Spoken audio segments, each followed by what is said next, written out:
Bienvenidos nuevamente a estas clases virtuales, ustedes estudiosos de Derecho Constitucional. Hoy vamos a hablar de algo que es muy interesante y que ha causado bastantes problemas y controversias. Vamos a hablar de las prerrogativas parlamentarias. Y específicamente me voy a referir a dos: la inviolabilidad o irresponsabilidad parlamentaria y la inmunidad parlamentaria. Lo primero que les debo decir y que nunca se les olvide es lo siguiente: esas prerrogativas no fueron creadas ni diseñadas para establecer privilegios a favor de las personas. La prerrogativa parlamentaria es diseñada con una intencionalidad muy concreta y que tiene que ver con la historia constitucional, tiene que ver con el origen del Parlamento. El diseño de las prerrogativas parlamentarias se produce para proteger a la institución, para proteger al Parlamento, no a individualidades. Me explico. Como ustedes ya saben, el origen del Parlamento está vinculado con la necesidad de controlar al monarca. Y el control era el más específico de todo: la capacidad de tributación, la capacidad de crear tributos. El monarca quería pechar, es decir, que sus súbditos pagaran los tributos sin ningún control. Cada vez que necesitaba recursos, creaba un tributo. Pero los estamentos del reino, y me refiero específicamente a Inglaterra, donde se da el primer proceso en el cual se trata de limitar al monarca en esta área, cuando se produce el nacimiento del Parlamento, es para que el pueblo apruebe. En realidad no era el pueblo, los estamentos del reino, que es distinto al pueblo. La conceptualización de pueblo es muy vaga en ese momento histórico. Los estamentos del reino dijeron: nosotros sí, sin ningún problema, te reconocemos, pero tú tienes que pedirnos a nosotros autorización para tributar. ¿Y cómo se manifiesta esa autorización? Bueno, precisamente reunidos en asamblea. Esa asamblea es el Parlamento, el origen del Parlamento. Entonces, el rey, molesto porque eso fue una imposición, no una negociación, sino fue impuesta esta situación, el rey veía con muy malos ojos la resistencia hacia su poder. Esa es la diferencia entre el poder absoluto que se ejerce en las tiranías o en regímenes autoritarios y totalitarios, y el otro tipo de poder que debería ser el ejercido en el marco de un régimen democrático. Es decir, las instituciones deberían funcionar sin molestar a quien ejerza en un momento determinado, en una coyuntura determinada, el poder. Pero entonces, molesto por la imposición que le hacía, por supuesto se dedicó a perseguir a los líderes, se dedicó a perseguir a los representantes. Y para ello entonces se buscaron mecanismos para proteger a esas personas. Y la protección fue muy sencilla. Esas personas no pueden ser arrestadas mientras están camino a la reunión parlamentaria. Esas personas, mientras están ejerciendo su función, no pueden ser de alguna forma determinadas o limitadas en el ejercicio de su función. Y para eso se crearon las inmunidades. Las inmunidades le permiten al parlamentario trasladarse, hablar. Es una prerrogativa, pero no individual, es una prerrogativa del Parlamento. Ahora, ¿qué pasa? Tiene una raíz histórica en el sistema constitucional inglés. En Estados Unidos se ratifica estas prerrogativas con los mismos principios y parámetros.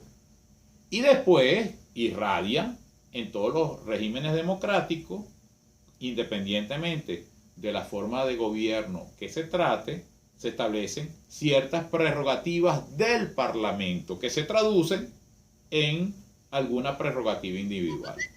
En Venezuela se trabaja el tema desde dos perspectivas.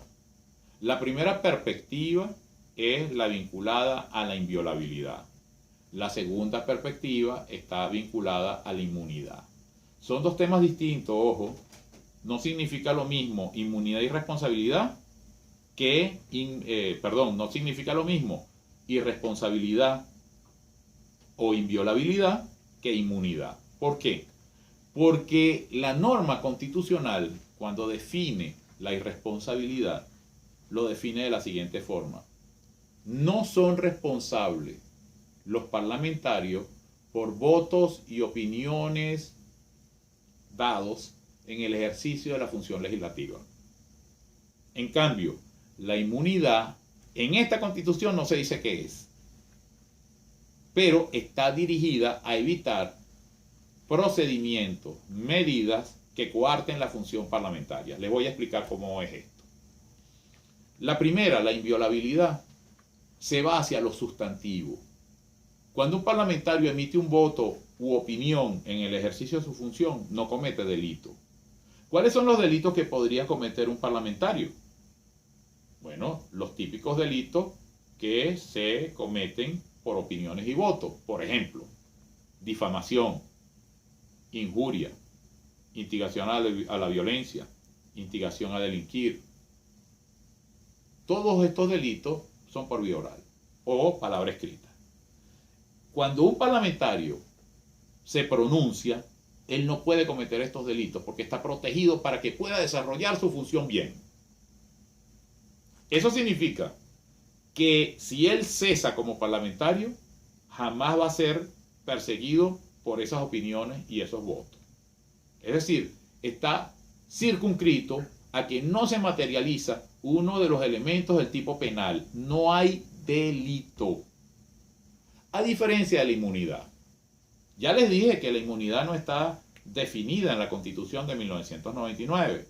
Se limita a decir los parlamentarios tendrán inmunidad desde el momento de su proclamación hasta el cese de su función. Sin embargo, la interpretación constitucional nos permite saber qué es la inmunidad y cuál es el recurso que ustedes van a utilizar para saber qué es la inmunidad. Pues le doy un truco. Siempre vayan a la raíz histórica de las constituciones. Cuando ustedes tengan una duda, un material clave para entender el problema es conocer los antecedentes. Es decir, el método histórico es un componente fundamental de la interpretación constitucional. ¿Por qué les digo esto? Porque en la Constitución de 1961 sí decía lo que era la inmunidad. Decía lo siguiente: los parlamentarios no podrán ser detenidos, confinados, arrestados, sometidos a juicio o en forma alguna coartados en el ejercicio de la función parlamentaria. Es decir, a diferencia de la inviolabilidad, en la inviolabilidad no se produce el delito porque no se da el tipo penal. A diferencia de esa inviolabilidad, la inmunidad atiende al procedimiento. Es decir, la parte procedimental es clave. No puede ejecutarse medidas o procedimientos que coarten la función. Pero si él después deja la condición, cesa la condición de parlamentario, se puede seguir un juicio contra él sin ningún problema. En el próximo video vamos a ver cuáles son las consecuencias de la comisión de delito mientras el parlamentario ejerce su función y cuando haya cesado el beneficio prerrogativa parlamentaria de inmunidad.